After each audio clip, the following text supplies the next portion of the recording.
মাদক সেবনকারী এই চেয়ারম্যান যেন এখানে বসতে না পারে। আমরা চাই এখানে সরকারি প্রশাসন নিয়োগ হোক, সরকারি লোক প্রশাসন নিয়োগ হলে আমাদের কাজকর্ম করতে আমাদের সুবিধা হবে। জি জি জি।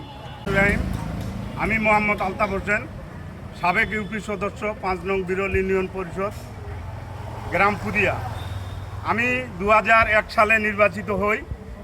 2001 সাল নির্বাচিত হওয়ার পর থেকে আমি এই ইউনিয়ন পরিষদে প্রায় 23 বছর একটানা ইউনিয়ন পরিষদ সদস্য হিসাবে দায়িত্ব পালন করি এবং আমি বিএনপির একজন কর্মী হিসাবে হওয়ার কারণে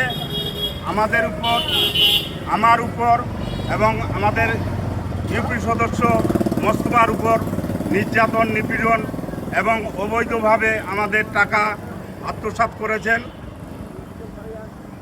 এই যে মারুফ হোসেন চেয়ারম্যান, দীর্ঘ 5 বছর একসঙ্গে মেম্বারি করেছি। আমরা আমাদের মতের অমিল হলে, আমরা প্রতিবাদ করলে বিভিন্ন সময় আমাদের সঙ্গে খারাপ আচরণ করত এবং সব সময় আমাদের সঙ্গে খুব খারাপ আচরণ করত এবং আমরা এই প্রতিবাদ করতে গিয়ে আমাদের সাবেক ইউপি সদস্য বেলাল হোসেন, তৎকালীন ইউপি সদস্য বেলাল হোসেনকে তার কার্যালয়ে, ইউনিয়ন পরিষদের কার্যালয়ে তাকে মারধর করে এবং বাকি 11 জন মেম্বার ওইখানে বসেছিল, আমিও ছিলাম।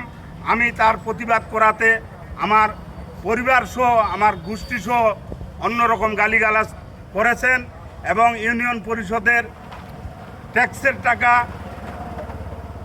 ইউনিয়ন পরিষদের এই যে রাস্তার ধরানো গাছ, তিনি 100 কেজি কাঠ তিনি আত্মসাৎ করেছেন, বাড়ির আসবাবপত্র কাজ করেছেন এবং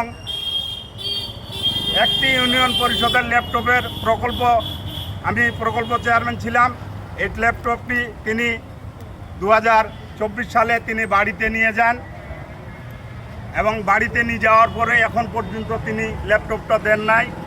আমি জেনেছি যে বুনিয়াদপুর হঠাৎপাড়া গ্রামে ওই ক্লাবের ঢেউটিন 4 বান আত্মসাৎ করেছেন এবং তিনি 40 দিনের কর্মসূচির অনেক টাকা আত্মসাৎ করেছেন। তার কাছে 5টা করে প্রতি ওয়ার্ডে 5 থেকে 6টা করে সিম তিনার হাতে ছিল।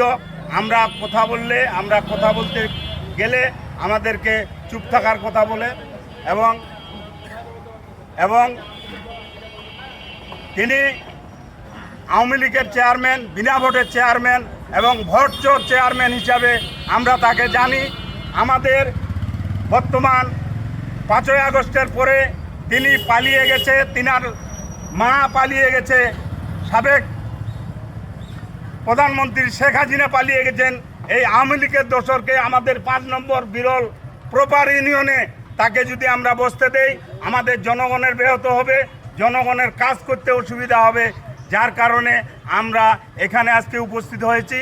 এই ফেসিবাদের দোসরকে, এই আওয়ামী লীগের চেয়ারম্যানকে আমরা এখানে চাই না। সরকার মনে করলে, ইউনো স্যার মনে করলে, ডিসি স্যার মনে করলে আমাদের এখানে প্রশাসন নিয়োগ হোক। আমাদের এই এলাকার জনগণের সমস্যা হচ্ছে, এই জন্য আমরা দাবি করতেছি তাকে আমরা বসতে দেব না এবং তিনি অবৈধ চেয়ারম্যান, অবৈধ ভোটের চেয়ারম্যান। আসসালামু আলাইকুম, ধন্যবাদ সবাইকে। আসসালামু আলাইকুম।